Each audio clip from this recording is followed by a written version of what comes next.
My father took the new dirt bike I bought my son for his birthday and handed it to my sister's kid, saying, "Your pathetic boy doesn't deserve a damn thing.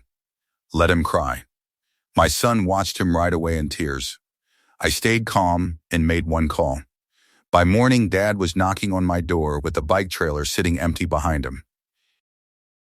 The wrapping paper was on the garage floor in 3 long strips, and the bike was standing in the middle of the concrete with the kickstand down and a red bow zip tied to the handlebars. A Yamaha TT R125. Midnight blue and white. $4,200. The first real thing my son had ever asked for by name, and the first birthday gift I had ever bought that made my hands shake a little when I set it on the stand. Not because of the money, because of the look I already knew was coming when he saw it. Above the workbench, my grandfather's split bamboo fly rod sat on its wall brackets the way it had sat for 22 years. Yellowed varnish. Cork grip worn smooth from decades of use. He gave it to me when I was 10 years old, not to my father, not to my sister, and he said one sentence I have never forgotten. Every good man needs one thing that is only his. You do not lend it. You do not explain it. You just keep it. My father, Vernon, never forgave him for that. Not the rod itself. The choosing. I covered the bike with a tarp, closed the garage, and drove to my father's house for the party. March 29th. Ethan's 9th birthday. Vernon's backyard because my mother's garden was there before she passed, and Ethan liked the stone bench near the roses. 14 people. 2 grills. A folding table with a sheet cake from the bakery on Elm. My sister Claudia and her husband Barrett were already there with their son Jax, who was 10 and built like he had been climbing fences since birth. Barrett's brother Dale stood near the cooler. 2 neighbor families sat in lawn chairs along the fence line. Vernon was at the head of the picnic table with a beer in his hand and the expression he always wore when he was surrounded by people who had not yet disagreed with him. Calm, satisfied, in charge. The bike reveal went the way I had planned it. I backed the trailer up the driveway, dropped the tailgate, and rolled the TTR 125 down the ramp while Ethan stood at the edge of the yard with his hands frozen at his sides. His mouth opened. Nothing came out. He walked up to it slowly, touched the seat with 2 fingers, and looked at me like I had built it myself. "This is mine?" "Happy birthday, buddy." He put both hands on the handlebars and just held them. Jax ran up and started circling the bike, asking how fast it went, whether it had a clutch, could he try it first. Ethan did not answer. He just stood there with his hands on the grips and his eyes full. That lasted 4 minutes. Vernon walked across the yard. He did not look at Ethan. He looked at the bike the way he looked at every object in front of him, as something that either served his plan or needed to be reassigned to someone it would serve better. He put his hand on the seat, right next to Ethan's hand, and lifted it off the kickstand. "Jax, come here." Jax ran over. Vernon rolled the bike toward the trailer ramp and looked at me over his shoulder. "Jax can actually ride one of these. Your boy cannot even pedal a bicycle without training wheels. This is wasted on him. Dad, that is Ethan's birthday gift. I bought it for him. And I am telling you it belongs with someone who will use it. You want to waste $4,200, that is your business. But the bike goes with Jax."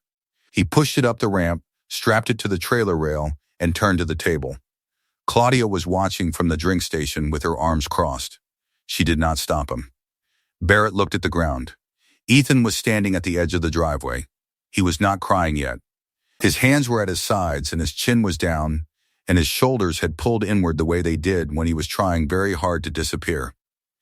Then he looked up at me, and the tears came. Vernon saw it.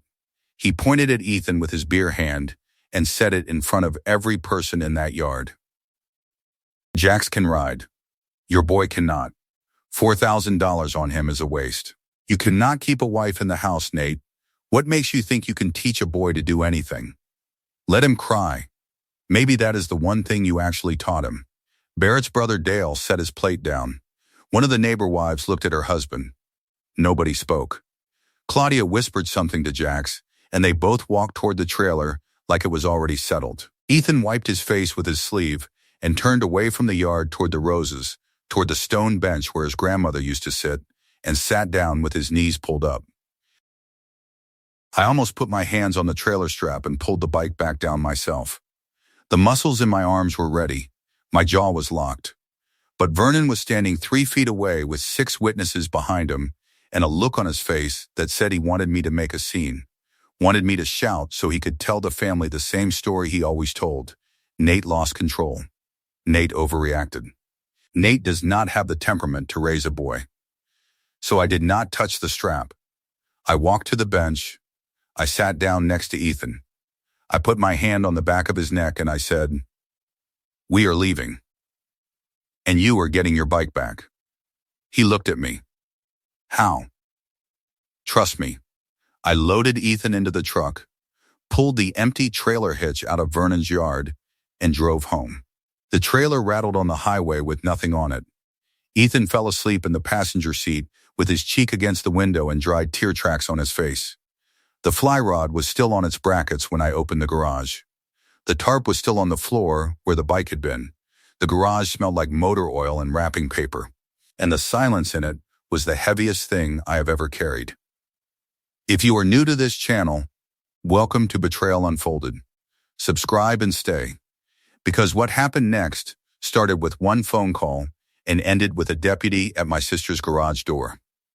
Let me tell you what Vernon's family looked like from the outside and what it cost from the inside. I had been paying Vernon's property taxes for 4 years, $6,800 a year, $27,200 total. He told me the landscaping business was in a slow patch, that the housing downturn had dried up his contracts, that the county was going to put a lien on the house if the taxes went unpaid. That house was the house my grandfather built. The house my mother raised us in before she died.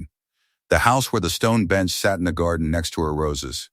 I paid the taxes because I could not stomach the idea of that house being seized over $6,000 when I had it in my account. Vernon never said thank you. Not once. He said, "That is what sons do." In 2023, Vernon asked me to build a workshop addition on the back of the property. He said he needed the space for equipment storage, and he said if I covered the cost, he would add me to the deed as a partial owner. I believed him because I wanted to believe him, because I had spent my entire adult life trying to earn a place in a family that kept sliding the finish line. The workshop cost $34,000. Concrete pad, framing, electrical, insulation, roll-up door. I paid every invoice myself. I hired the contractor. I showed up on weekends to help with the framing. I ran the electrical conduit because the electrician was behind schedule and I did not want Vernon to have to wait. I did all of that because he said the deed would be updated. The deed was never updated. When I asked about it 6 months later, Vernon said the lawyer was backed up. When I asked again in 2024, he said it was complicated and he would handle it. When I asked a third time last Christmas, he said, "Stop pushing, Nate. The house goes to family when I am gone." As if I was not family. As if I had not paid for the roof that kept the rain off his equipment.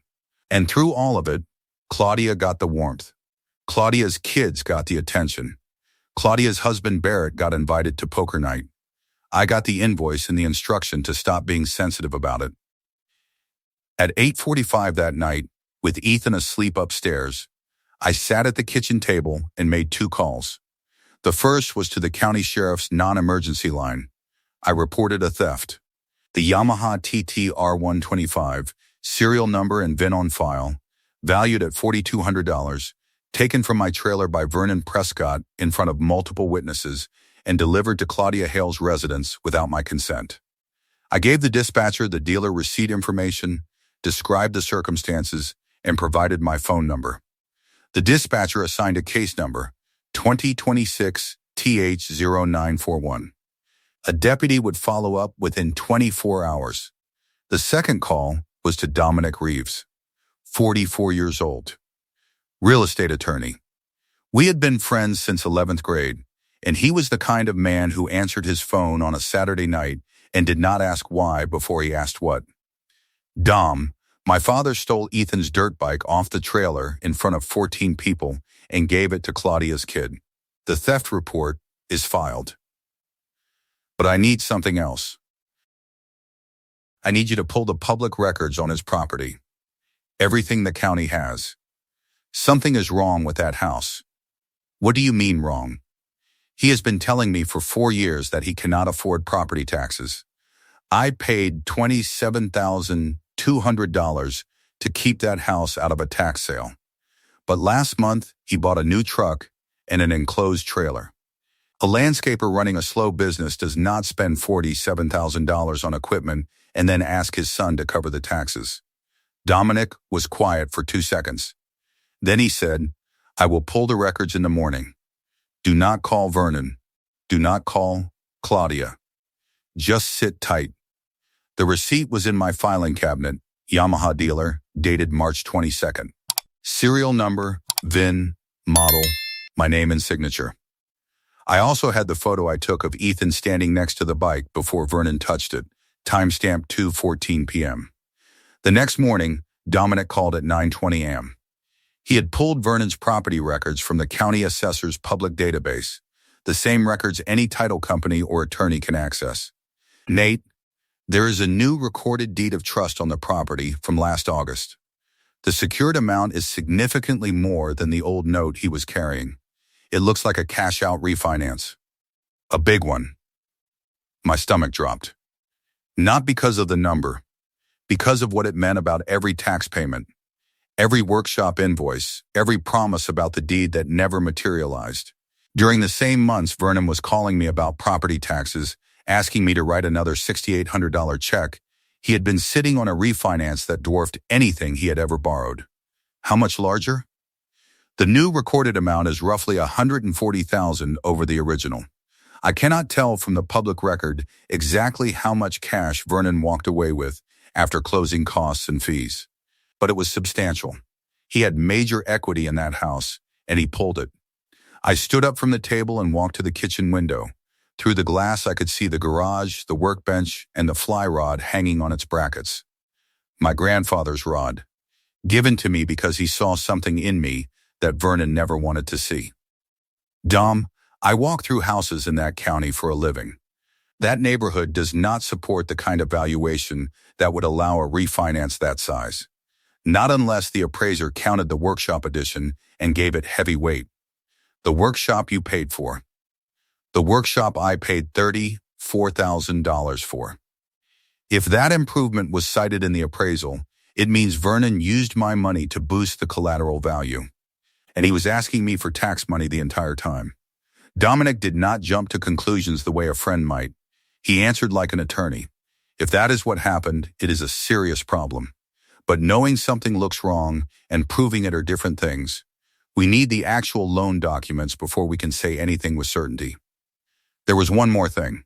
When I checked my credit report that afternoon, scrolling through the inquiry section on my laptop with a cold coffee next to the keyboard, there was a pull I had never authorized.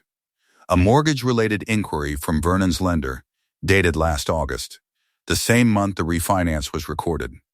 My name had been run through the system in connection with a mortgage I never applied for, never signed, and never knew existed. Someone had used my social security number, my employment history, and my income information to help qualify a loan on a property I had not lived in since I was 18 years old. Dominic filed a written dispute with the lender that same day, requesting a copy of any application bearing my name or personal information. Under federal regulations, if a consumer's identity has been used on a loan application without authorization, the lender is required to investigate and provide the relevant documents. That process would take weeks, not days. But the dispute was on record, and the clock was running. That evening, Dominic came over. He brought a 6-pack and 2 legal pads and sat on my back porch with his feet on the railing while I told him about the taxes, the workshop, the promise about the deed, the 4 years of checks that Vernon cashed without saying thank you.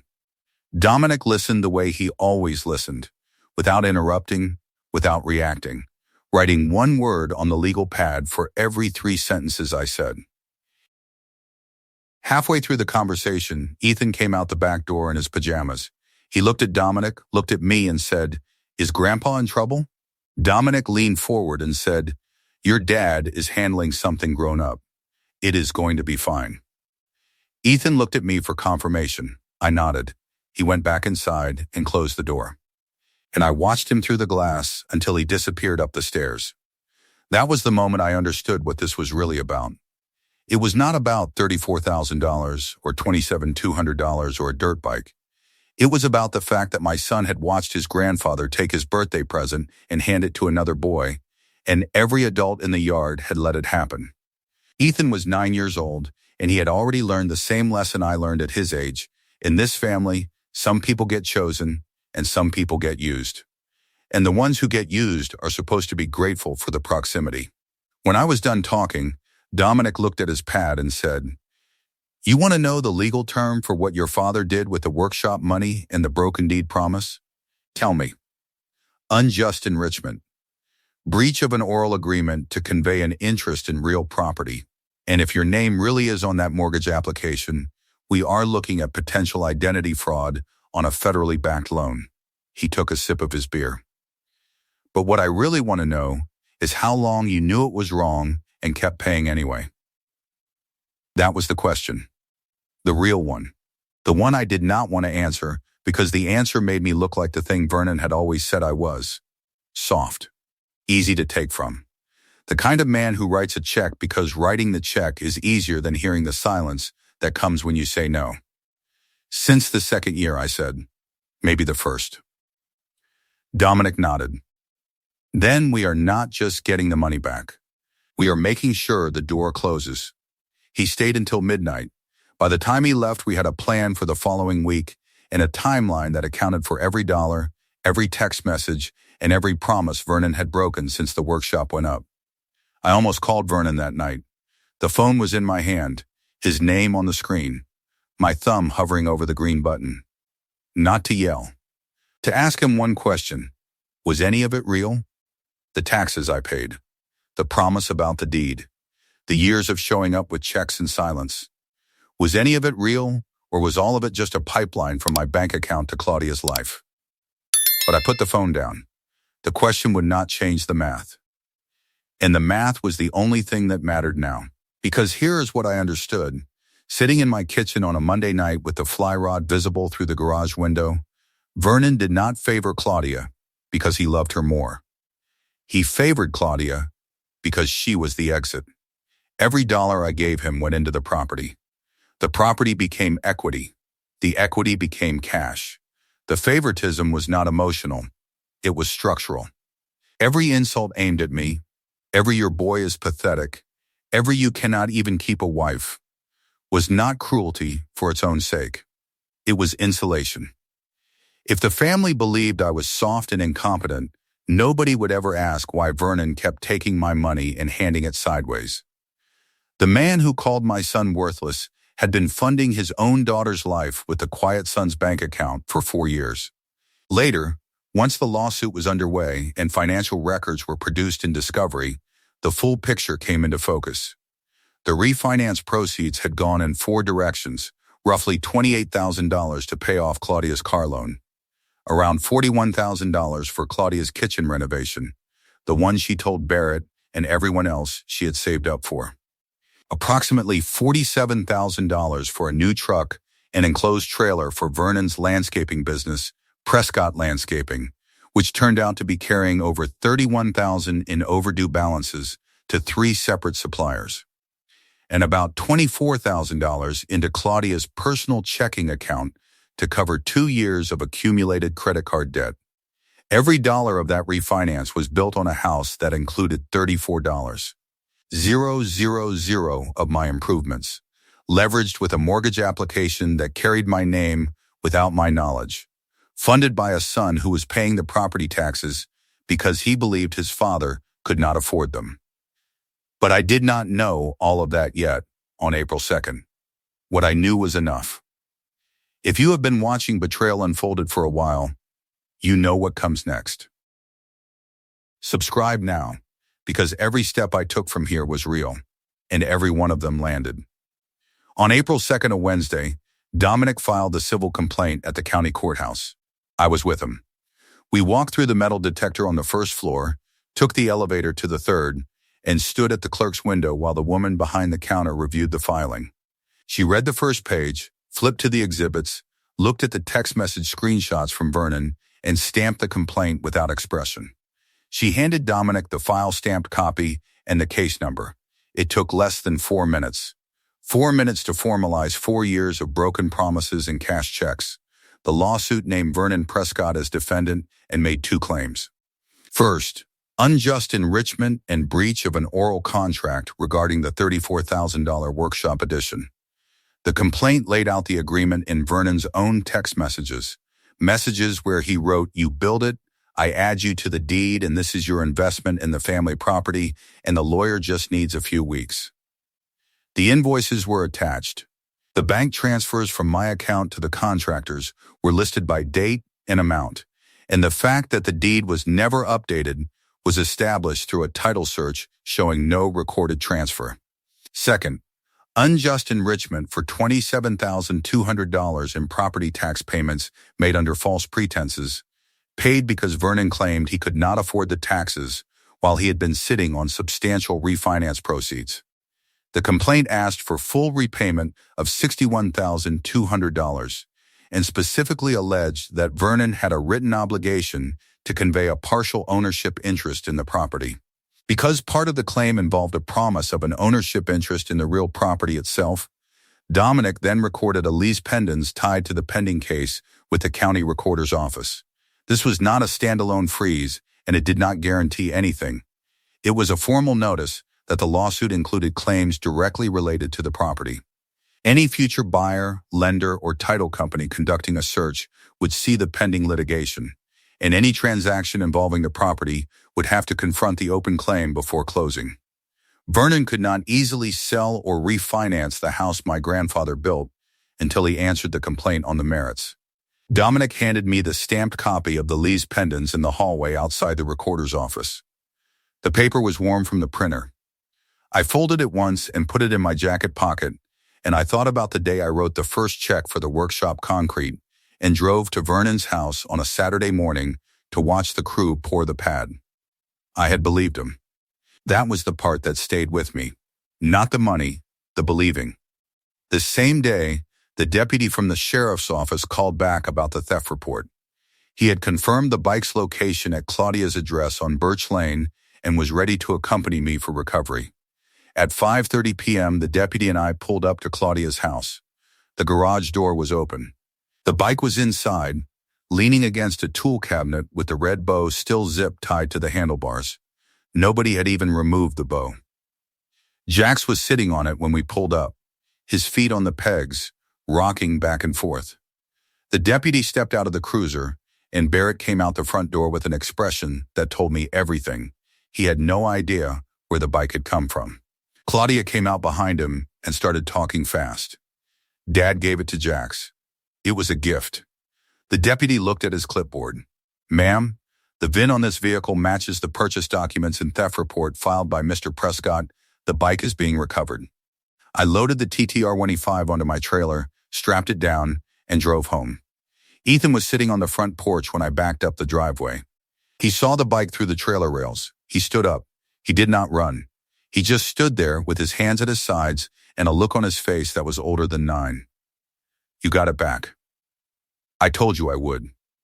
He walked to the trailer and put his hands on the handlebars again, the same way he had at the party, and this time, nobody was going to take them off. The next morning, April 3rd, I was making Ethan's breakfast when I heard a truck pull into the driveway.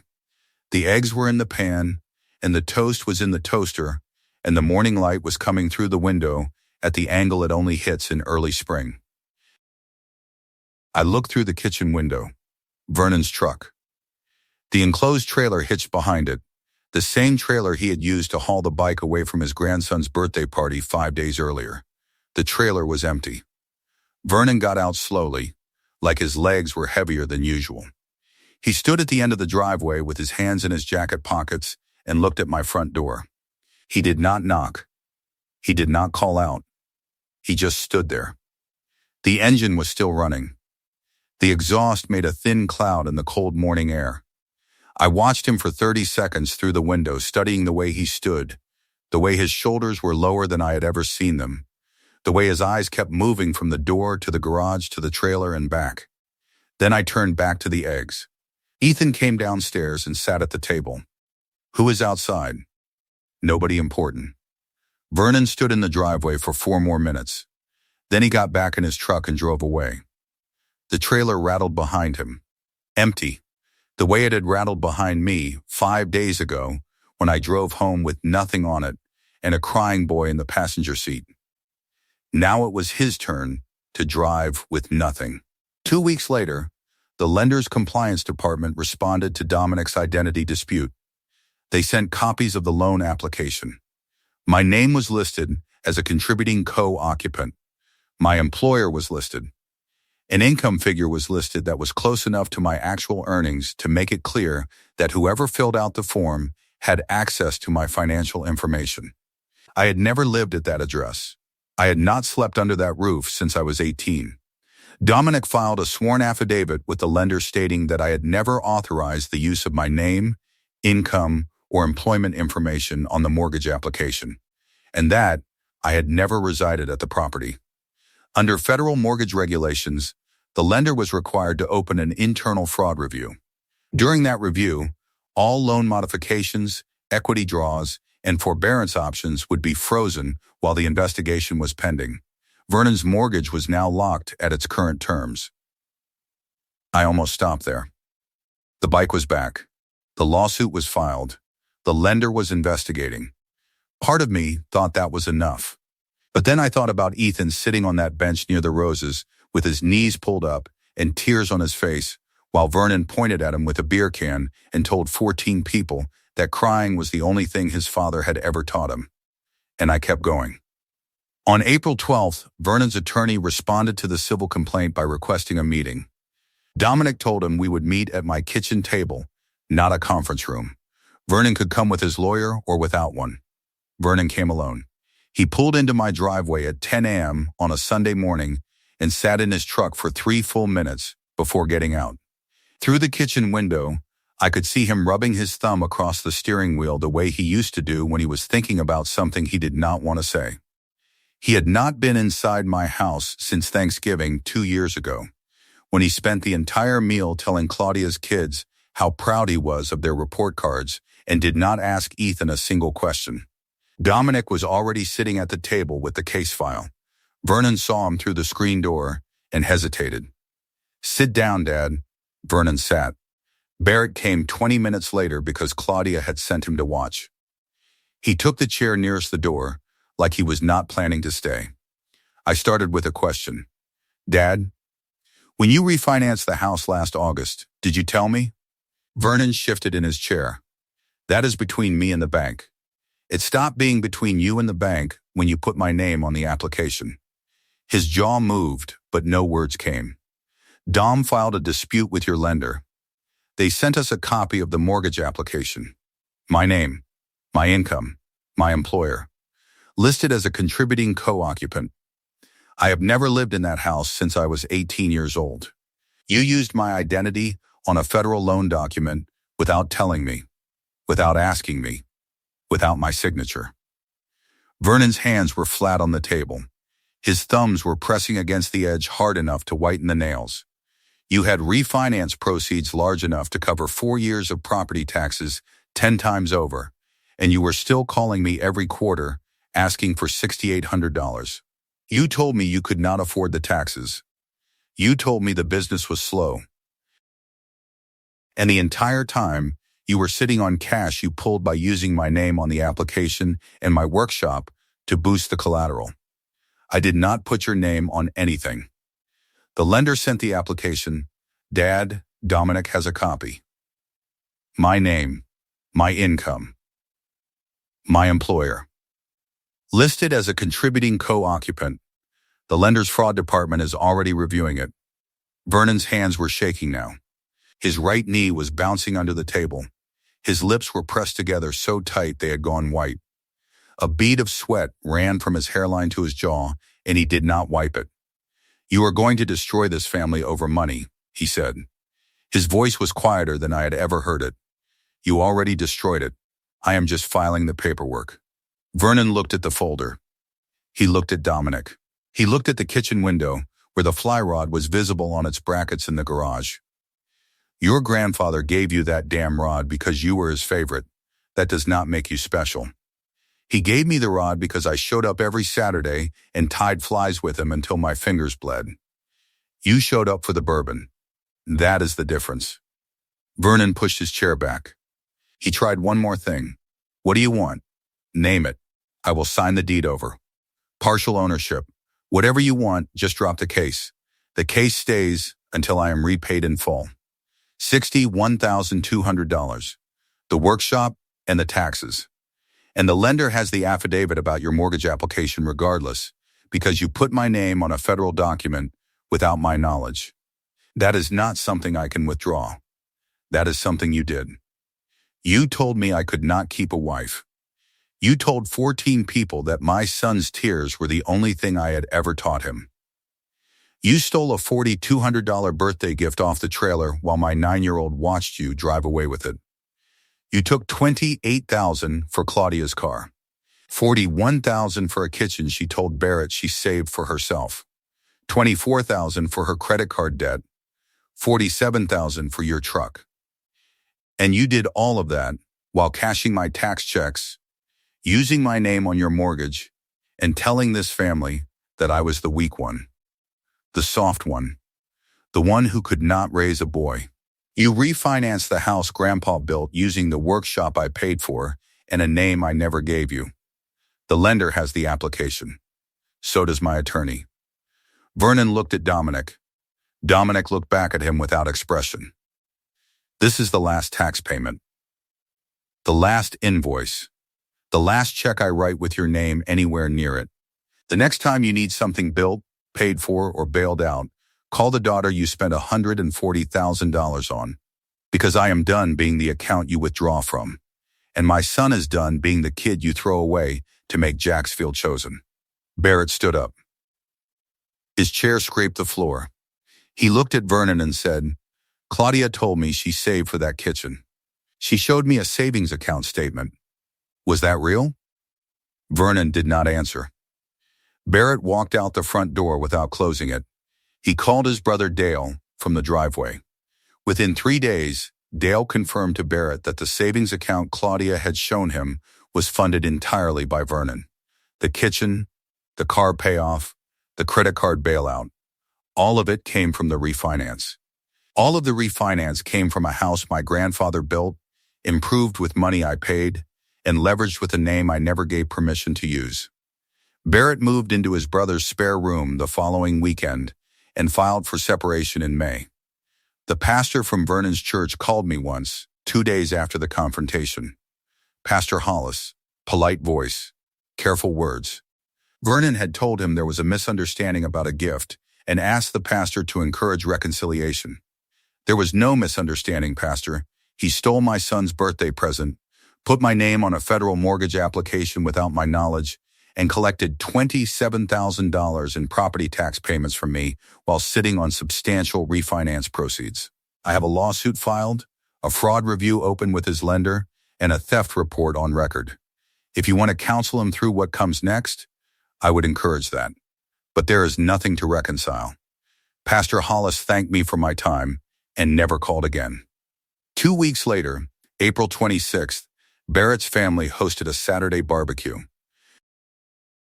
Vernon showed up uninvited, thinking things had cooled down. Barrett's brother Dale was standing near the grill. 6 people were on the patio. Dale looked at Vernon and said, loud enough for the table to hear, "Is it true you put Nate's name on a mortgage application without telling him?" Vernon froze. Barrett's mother set her plate down and walked inside without a word. One of the neighbor couples exchanged a look, picked up their things, and left through the side gate. Vernon stood near the drink table with a beer he never opened, and after 90 seconds of silence, he walked to his truck and drove away. 3 weeks after the confrontation, Vernon drove to my house one more time. He parked across the street. He sat in the truck for 12 minutes with the engine running. Then he picked up his phone, scrolled to my name, stared at the screen, and put the phone back on the seat. He reached for the door handle. He pulled his hand back. He sat for another 2 minutes, then started the engine and left. He never got out of the truck. The reaching was for something that was not there anymore. A door that used to open. A son who used to answer. A version of the relationship where showing up was enough. It was not enough. It had not been enough for years. He just had not noticed because the checks kept clearing. On a Saturday morning in early May, I took Ethan down to the creek behind our property. The air was warm and the water was moving slow, and the trees along the bank had pushed full green. I carried the fly rod in its canvas case, the one my grandfather gave me 22 years ago, with the instruction that I never lend it and never explain it. Ethan watched me assemble the rod. He did not ask where it came from. He already knew. I had told him the story the night he was born, holding him in the hospital chair while his mother slept, whispering about a man who built things with his hands and chose the quiet grandson because quiet was not the same as empty. I showed Ethan how to hold the grip, how to load the rod with a back cast, how to let the line shoot forward without forcing it. His first cast went 6 feet and landed in a tangle on the bank. His second went 10 feet and hit the water. His third went 15 feet and the line laid out straight and the fly settled on the surface like it had been placed there by hand. He looked up at me with a face that did not need to say anything. Grandpa's rod works. It always did. Behind us on the bank, the dirt bike was parked in the grass, with mud on the tires from the ride down. Both things were there. The rod and the bike. Both his. One given by a grandfather who saw what was worth keeping. One bought by a father who would not let anyone take it. The fly rod bent with the weight of the first cast. Ethan held it steady. The creek made a sound like something letting go. Water moving over rocks it had been moving over for longer than any of us had been alive. Across town, Vernon's house sat with a pending lawsuit on the title, a fraud review on the mortgage, and a son who no longer answered the phone. The property he had turned into a bank account for one child now had a claim attached to it that would have to be resolved before a single dollar of equity could be touched. The workshop I had paid for was still standing in the backyard, solidly built because I do not put my name on things that fall apart. The line settled on the water. The creek moved underneath it. The rod did what it had always done. It held. If this story stayed with you, subscribe to Betrayal Unfolded and leave a comment below. Every story here is told by the person who lived it. And sometimes the man who calls you weak is the one standing on the floor you built for him.